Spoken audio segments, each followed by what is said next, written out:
तो आज की सीरीज में हम ये जानेंगे कि यदि कोई मुखिया, चाहे वो किसी देश का मुखिया हो जिसे हम सरकार बोलेंगे, या हमारे घर का मुखिया हो, या हमारी ग्राम पंचायत हमारे मोहल्ले का मुखिया हो, चाहे प्रधान क्यों ना हो, चाहे प्रधान हो, सरकार हो, हमारे घर का कोई मुखिया हो, यदि वो खराब निकल जाता है, उसका आचरण भ्रष्ट होता है, वो जो है धार्मिक नहीं होता है बल्कि वो गलत काम करते हैं, बुरे कार्य करते हैं, तो उसका नुकसान किसे किसे होता है और उससे कैसे बचा जाए।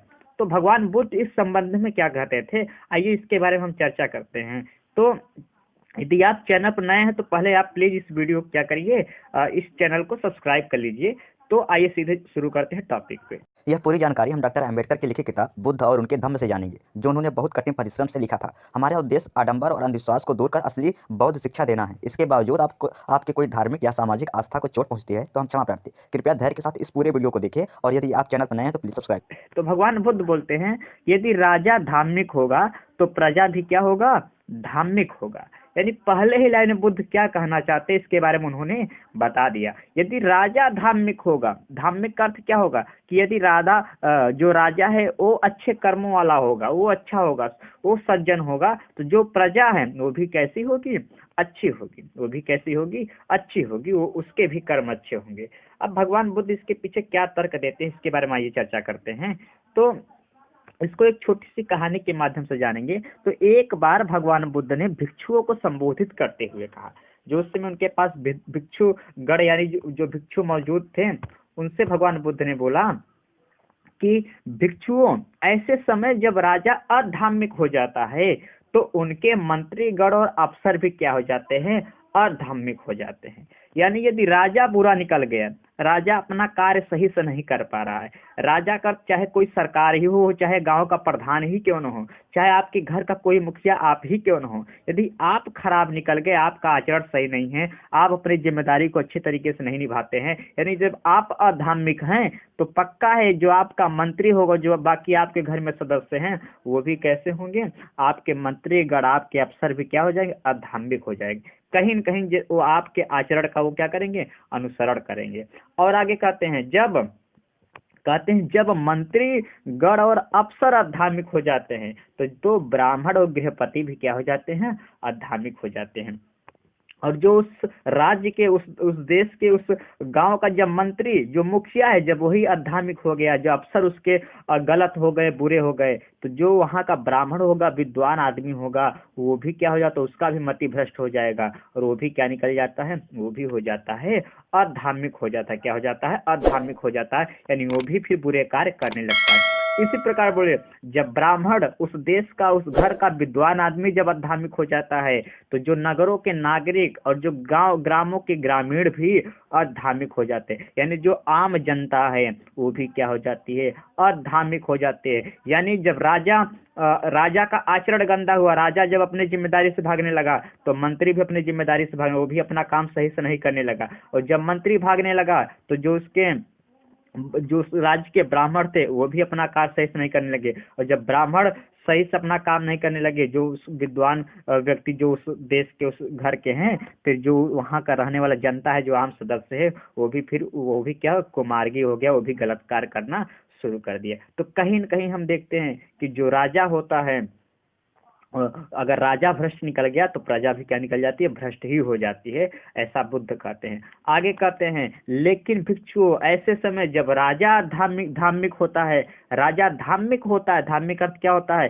कि अच्छे कर्मों वाला होता है, अच्छे आचरण वाला होता है, सज्जन पुरुष होता है, लोगों का भला चाहता है, तो कहते हैं उसके मंत्रीगण और अफसर भी क्या हो जाते हैं, वो भी धार्मिक हो जाते हैं। और जब मंत्री और अफसरगण धार्मिक हो जाते हैं तो जो ब्राह्मण और गृहपति होते हैं वो भी क्या हो जाते हैं, धार्मिक हो जाते हैं। और जब ब्राह्मण गृहपति धार्मिक रहते हैं तो नगरों के नागरिक भी क्या हो जाते हैं, वो भी बेचारे धार्मिक हो जाते हैं। यानी जब राजा अच्छा हो गया, राजा अपना जिम्मेदारी निभाने लगा, घर का मुखिया अपनी जिम्मेदारी निभाने लगा, अब लोगों को जो है सेवा करने लगा, वो उस अनुशासन में है, वो उसका आचरण अच्छा है, तो घर के सदस्य भी, देश के सदस्य, देश के नागरिक भी कैसे होंगे, वो भी क्या हो जाएंगे, उनका भी आचरण कैसा हो जाएगा, धार्मिक हो जाएगा।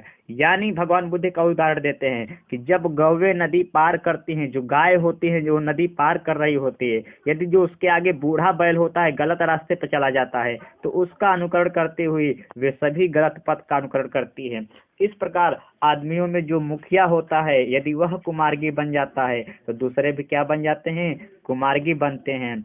यानी भगवान बुद्ध ने एग्जाम्पल दिया, जब एक नदी है, इसको जो एक बूढ़ा बैल पार कर रहा है, इसका नेतृत्व कौन कर रहा है, कोई एक बूढ़ा बैल है, पीछे पीछे सभी गाय हैं। यदि ये बूढ़ा बैल इस नदी को इस रास्ते से नहीं बल्कि इस रास्ते से गुजर गया, गलत रास्ता पकड़ लिया, तो पूरी गाय भी इसी के पीछे इसका अनुकरण करेंगे, इसका पीछा करेंगे, और ये सभी गाय भी क्या हो जाएंगे, भटक जाएंगे।